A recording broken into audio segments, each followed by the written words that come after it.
بسم الله الرحمن الرحيم. الحمد لله رب العالمين حمد الشاكرين، الصلاة والسلام على سيد الأنبياء والمرسلين سيدنا ونبينا وشفيعنا ومولانا محمد وعلى آله وأصحابه الطيبين الطاهرين. قدرمنو اوریدونکو د ژوند د لارې د خپرونې مینوالو، السلام علیکم ورحمت الله وبرکاته. ستاسو روغتیا او خوشحالي د پاک رب نه غواړم، په دې هیله چې د صحت او عافیت جامې پر تن ولرئ او خوشحالي مو په برخه وي. دا دی زه محمد یاسین فهیم د ژوند د لارې د خپرونې په وړاندې کولو کې ستاسو په خدمت کې یم. زموږ د نن ورځې د خپرونې موضوع بیا هم له مرګه وروسته دویمه نړۍ. درنو اوریدونکو،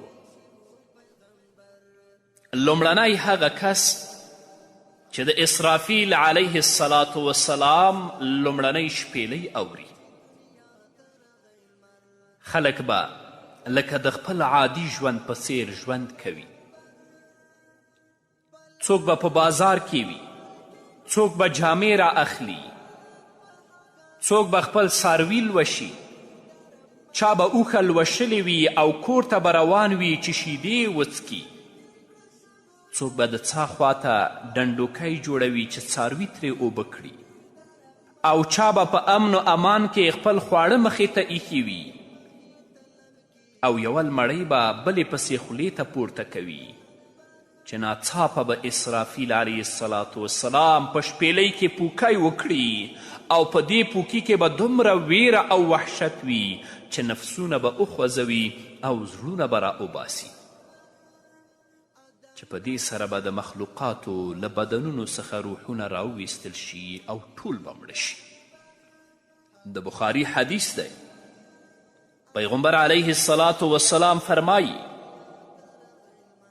خامخا به قیامت قائمیږي، په داسې حال کې چې دوو کسانو به تان راخور کړی وي چې خرڅ یې کړي. خامخا قیامت به په داسې حال کې قائمیږي چې سړي به د خپلې اوښې شیدې راخیستې وي خو خوړلې به یې نه وي. خامخا قیامت به قائم شي او ځینې به په ډنډو کې اخیړ کوي خو څاروي به پکې خړوب نه کړي. او خامخا قیامت به قائمیږي چې یو سړي به خولې ته لمړۍ پورته کړې وي خو اوبه یې نه خوري. په شپیلي کې د پوکي کولو پر مهال ویره ډیره او سخته ده. له دې امله الله رب العزت تر دې مخکې د مؤمنانو روحونه په نرمي او آسانی سره اخلي، او دغه وخت ته یوازې تر ټولو ډیر شري مخلوق او تر ټولو ډیر مفسد مخلوق پاتې کیږي. رسول الله صلی الله علیه وسلم د دې شپیلۍ د مخه او د هغې په منځ کې حال بیان کړی. د مسلم حدیث دی، فرمایي زما په امت کې به دجال راووځي نو 40 به تیر کړي. دجال به 40 ورځې تیروي چې ټولې ورځې به یې زموږ د ورځو په څیر نه وي، بلکې یوه ورځ به یې لکه د کال په څیر اوږده وي، بله ورځ به یې د میاشتې په څیر اوږده وي، بله ورځ به یې د اونۍ په څیر اوږده وي، او پاتې ورځې به یې زموږ د ورځو په څیر وي. بیا به ورپسې الله رب العزت عیسی علیه الصلاة والسلام راولیږي، او د عیسی علیه السلام شکل به د عروه بن مسعود رضی الله تعالی عنه په څیر وي. نو عیسی علیه السلام به دجال ووژني. بیا به خلکو 2 کاله داسې تیر کړي چې د 2 کسانو ترمنځ به دښمني نه وي. بیا به الله رب العزت یخه هوا د شمال له لورې راولي، نو د ځمکې پر مخ به هیڅوک داسې پاتې نشي چې په زړه کې د ذرې په څیر خیر او ایمان وي، مګر ختم بشي. تر دې که یو سړی د غره منځ ته ننوځي نو هم به ورته دغه هوا وررسیږي او هلته به یې وژني. نو تر دې وروسته به تر ټولو شري خلک او تر ټولو مفسد خلک پاتې شي. چې دوی به د مرغانو په څیر سپک وي او د لیوانو په څیر به دماغ وي چې هیڅ نیکی به نه پیژني او نه به ورته ناروا ښکاري.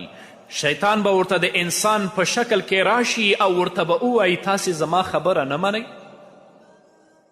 هغوی به ووایي ته څه وایي؟ شیطان به ورته د بتانو په بندگی امر وکړي، نو هغوی به د بتانو بندگی شروع کړي او له دې سره به بیا همغه رزق پراخ او ژوند به یې ښه وي. بیا به په شپېلۍ کې پوکای وکړی شي، نو چې هر څوک یې غږ اوري غوږ به ورته کږوي.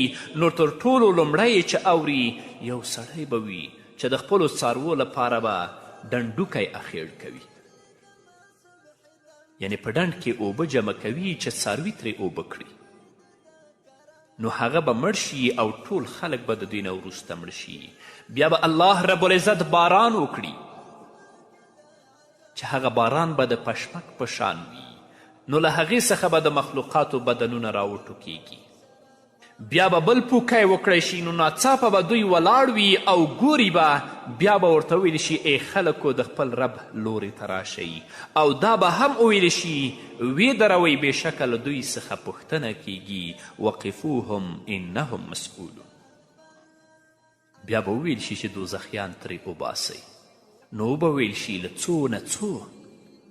په ځواب کې به الله رب العزت ورته وایي له هرو زرو نه 999 د جهنم لپاره یو د جنت لپاره. دا هغه ورځ ده چې ماشومان به بوډاګان کوي. نو په شپېلۍ کې پوکی یو ویرونکی کار دی، او هغه پیښې چې ډیرې ویرونکي دي، نو د هغې په وړاندې موږ ته محمد رسول الله صلی الله علیه وسلم دا ذکر راښودلی چې حسبنا الله و نعم الوکیل ووایو. یعنی موږ لره دا بس دی چې الله تعالی ته عاجزي وکړو، ځکه چې له هغه سره د ویرېدونکو د امن ځای دی. اسرافیل علیه السلام سره له لوی پیدایښت، لوړې مرتبې او پرله پسې عبادت، بیا هم د خپل خالق د تعظیم او ویرې له امله رپیږي. زما او ستا به څه حال وي هلته؟ یا الله موږ ته په دنیا کې د نیکو اعمالو توفیق راکړه، تر څو هغه سخته ورځ ته په موږ باندې آسانه کړي.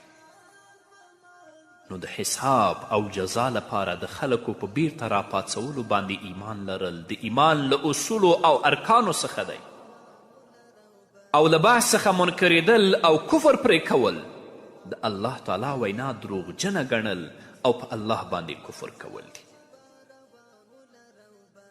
الله رب العزت په خپل کلام کې په سورة فرقان کې 11 آیت کې فرمایي بل کذبوا بالساعة واعتدنا لمن کذب بالساعة سعیرا.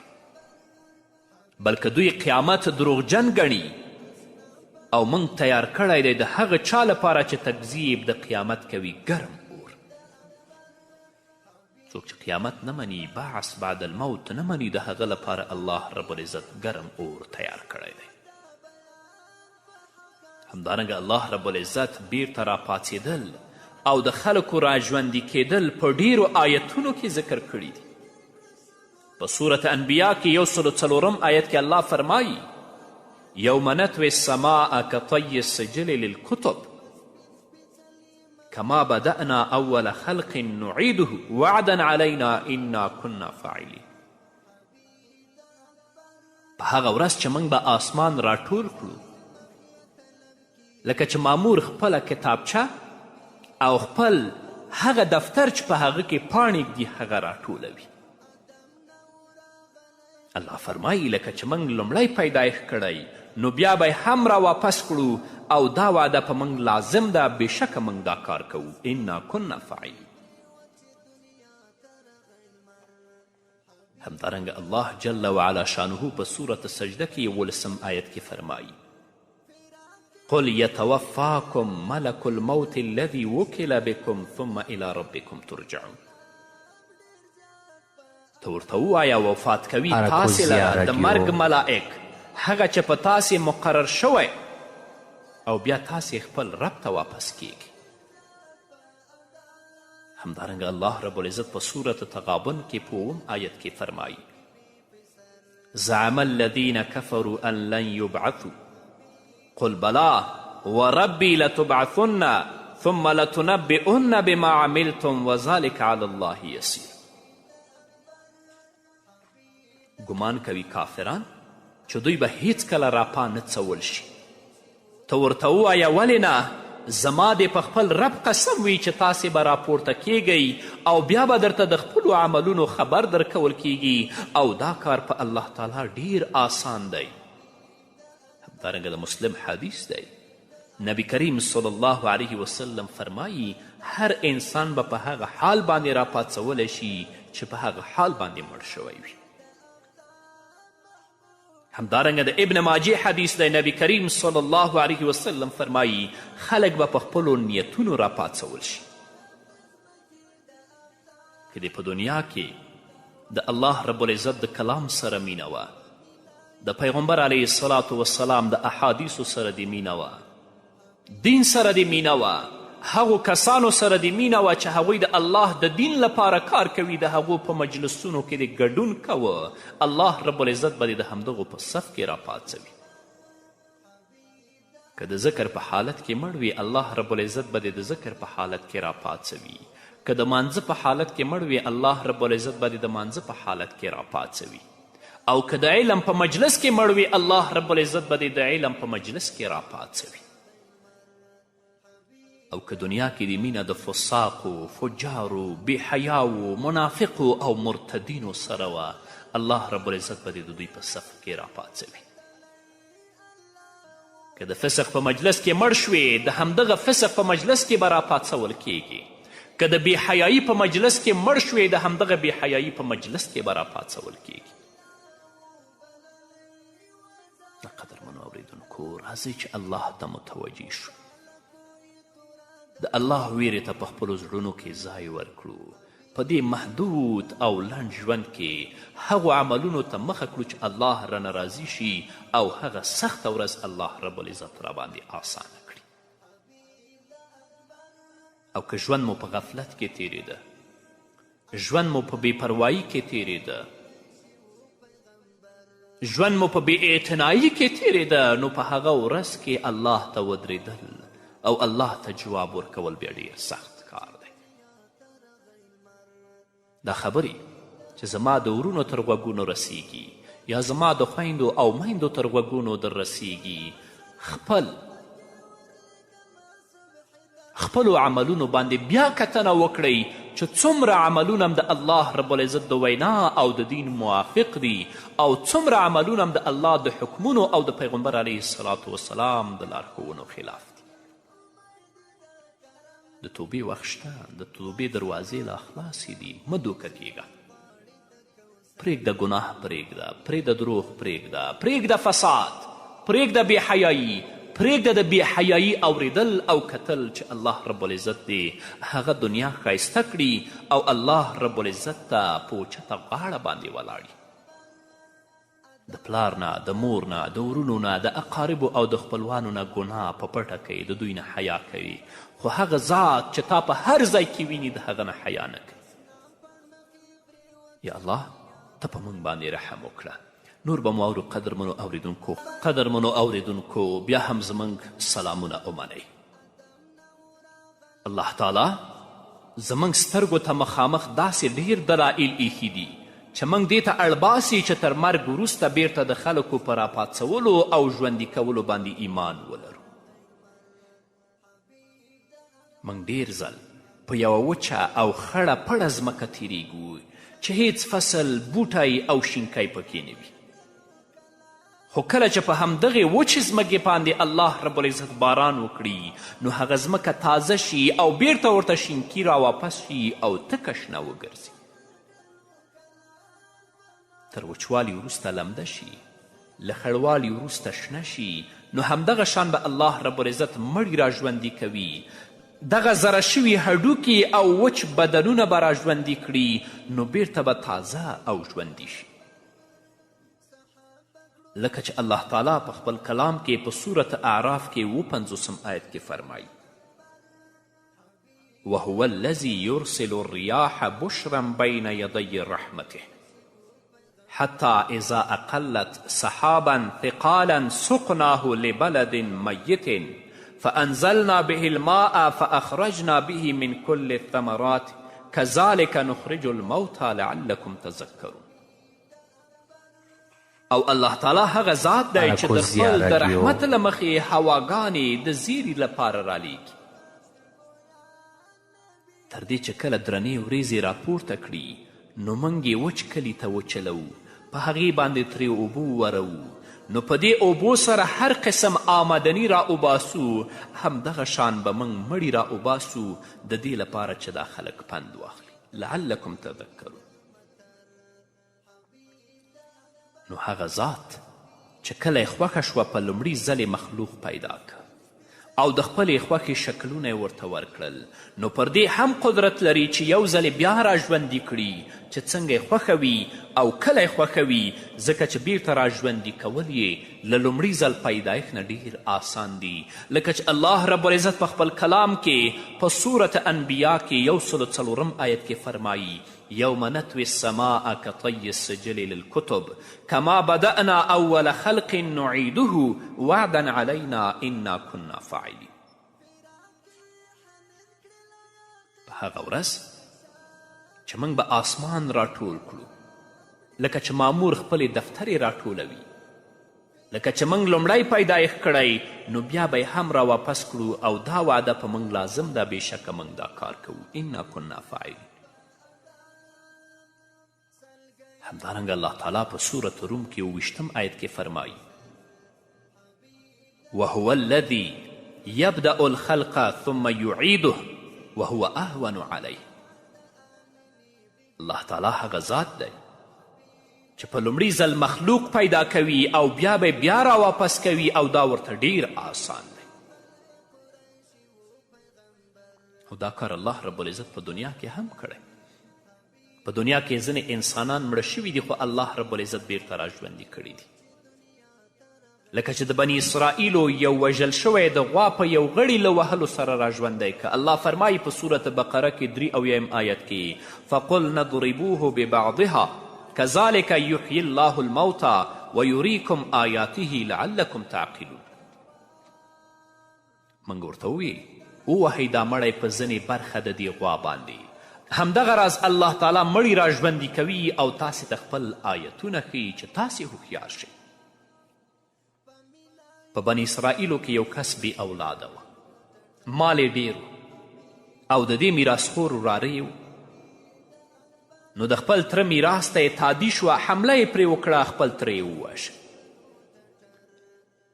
بیا یې د خپل د تره مړی واخیست او د بل سړي په دروازه کې واچو. چې سهار شو نو دعوا یې پرې وکړه چې زما تره تا وژلی دی. هغه انکار وکړه چې ما ستا تره نه دی وژلی. نو ترمنځ یې جګړه جوړه شوه، تر دې چې اسلحې سره راواخیستې او یو بل پسې راغلل. نو هوښیارانو ویلې ولې جنګ کوئ چې د الله تعالی پیغمبر دلته شته، یعنی موسی علیه السلام وسلام ته ورشئ د هغه نه معلومات واخلئ. موسی علیه السلام ته راغلل او دا قصه یې ورته وکړه. نو الله تعالی موسی علیه السلام ته وحی وکړه چې دې خلکو ته امر وکړه چې یوه غوا حلاله کړي. دوی د غوا په حلالولو کې ډیر تاخیر وکړه او موسی علیه السلام ته ویلې چې ته موږ پسې ټوکې کوي. موسی علیه السلام ورته څه وایي اعوذ بالله ان اکون من الجاهلین. زه په الله تعالی باندې پناه غواړم چې زه د ناپوهانو له ډلې څخه وګرځم او په تاسې استهزاء او ټوکې وکړم. که هغوی سمدستي د موسی علیه السلام خبره منلې وی نو چې هره غوا یې حلاله کړې وی د دوی لپاره بس وه. نو دوی سختی وکړه نو الله تعالی هم پرې سختی راوسته، تر دې چې کومه غوا ورته الله تعالی ښودلې وه هغه یې پیدا کړه. او همدغه غوا له یو سړي سره وه او هغه سړي همدغه یوه غوا درلوده. هغه ورته ویلې چې څرمنې راته له سرو زرو ډکه نه کړئ نو دا غوا زه تاسو ته نه درکوم. نو بني اسرائیلو په همدغه شرط دا غوا له هغه سړي واخیسته چې حلاله یې کړه او مړی د هغه په یو اندام سره ووهه. نو راپاڅېد، دوی ترې پوښتنه وکړه ته چا وژلی؟ هغه خپل وراره ته اشاره وکړه چې ده زه وژلی یم، بیرته مړ شي. نو الله چې په دنیا کې را ژوندي کول کوي له مرګ وروسته نشي کولی. همدارنګه الله رب العزت په خپل کلام کې په سورة بقره کې 259 آیت کې فرمایي او كالذي مر على قرية وهي خاوية على عروشها قال أنا يحيي هذه الله بعد موتها فأماته الله 100 عام ثم بعثه. الله فرمایي او یا په شان د هغه کس چې تیرېده په یو کلي باندې چې هغه کلی په چتونو باندې پروت و، نو وی ویل دا به الله تعالی څنګه ودانوي تر ورانېدو وروسته؟